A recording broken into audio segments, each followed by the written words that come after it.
In my younger jerk days, there were a lot of really horrible comic book superhero cartoons out there, but there were also some really great ones that never got a chance to shine. One in particular that pops into my mind is Pryde of the X-Men, because this was the first time I'd ever seen the X-Men all together in a cartoon. And even though it wasn't their first appearance, it's hard to count their appearance in the 1966 Prince Namer cartoon, because technically they didn't even call them the X-Men. They were called like the Assholes of Peace or Allies of Peace or some crap like that. Whoever it is, we have the power to handle it. When I go back and watch those older cartoons like that, I instantly think crappy motion comic. Now all we've got to do is find a way to cork them up. Yes, sir. One cork coming up. There. That solid mass of ice will seal the opening.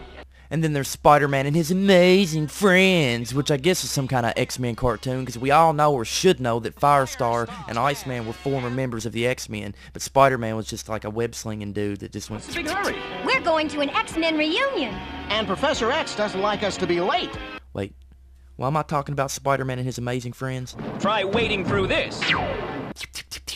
Well, what I should focus on is that this pilot could have really revolutionized superhero cartoons. Pryde of the X-Men always makes me wonder, what if us fanboys would have ended up with this show instead of what we got for the 90s X-Men animated series?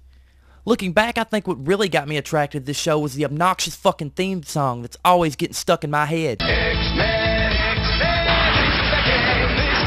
X-Men, X-Men, this is a day, this is a day. Even to this day, I can't sing it. Everywhere I go, from the shower or driving down the road, hell, even when I'm trying to take a shit, this song is rocking my socks off.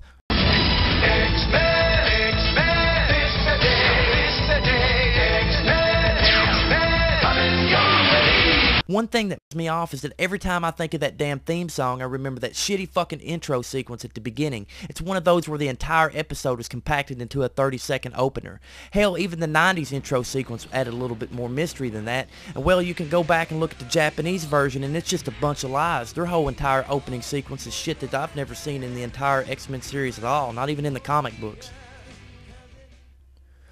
When this show first started out, it blew my mind because it had some weak general trying to hold one of the strongest mutants around, which is Magneto, and that wasn't cutting it. You could tell just by the sound of Magneto's powers that ain't nobody gonna stop him or keep him contained. I hate to be an asshole, but what's up with the damn voices in this show? I mean, how can you have a super sexy character like the White Queen being voiced by someone that sounds like a grandmother trying to be hot?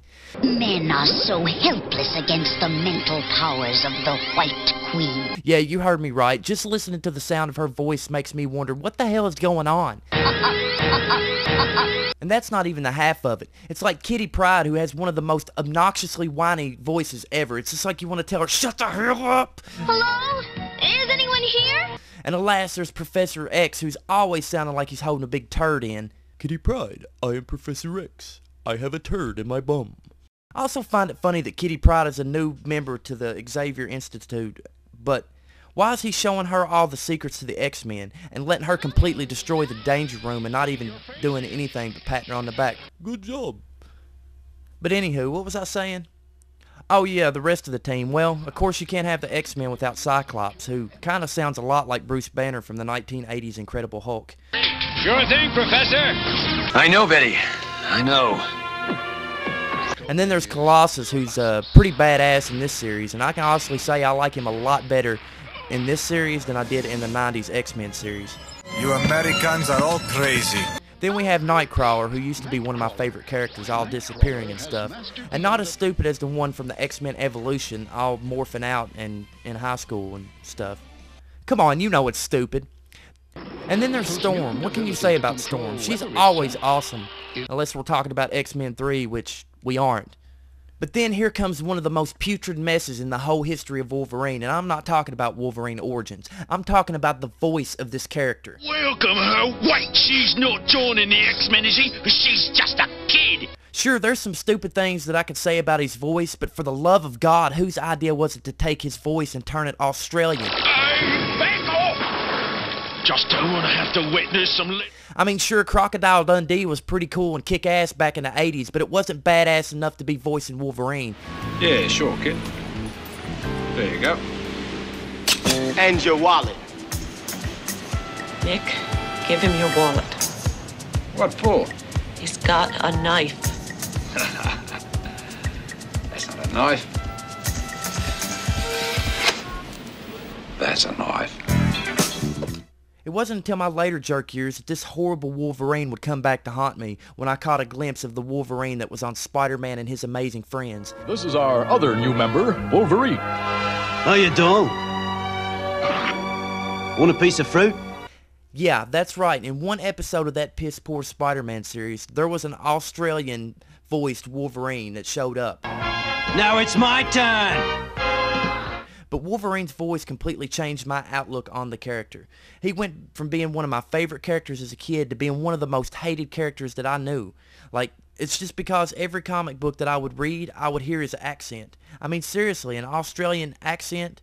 I thought Wolverine was Canadian. I mean, Hugh Jackman might be Australian, but he can pull it off. But this cartoon damn sure can't. I'm stuck!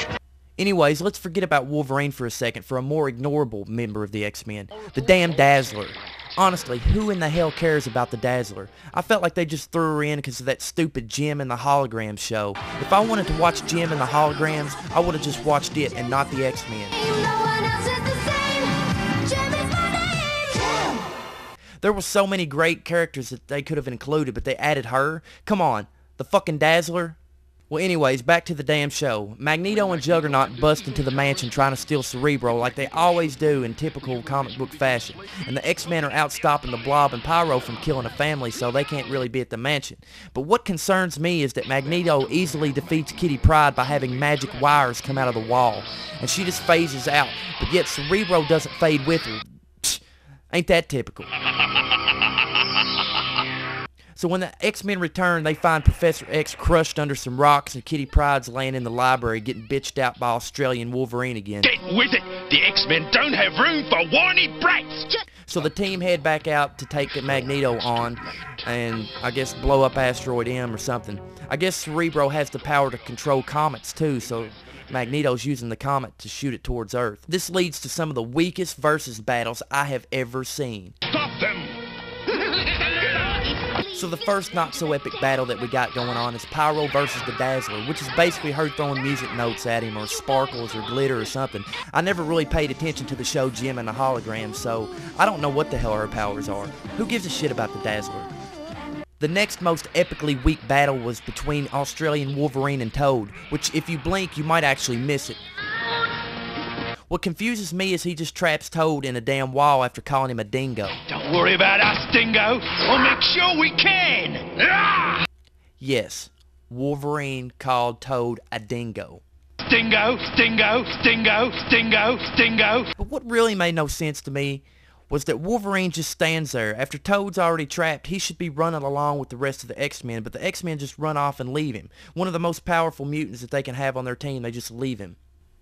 The next battle included Colossus going up against Juggernaut, and this was the only time that I think someone actually threw a punch or did something important, because the X-Men just run past everybody or stand there looking like fools, because Cyclops then faces off against the White Queen for like 2 seconds, and Nightcrawler decides not to even take on the Blob, and he just phases right past him. Of trying. Auf Wiedersehen. Where'd go? I guess they want you to think that Nightcrawler is going to be able to take Magneto by himself. Having Nightcrawler take on Magneto is like having Wolverine take on the little dragon creature. Pryde shows up to screw some more shit up and almost kills Nightcrawler before he teleports back into the Blackbird.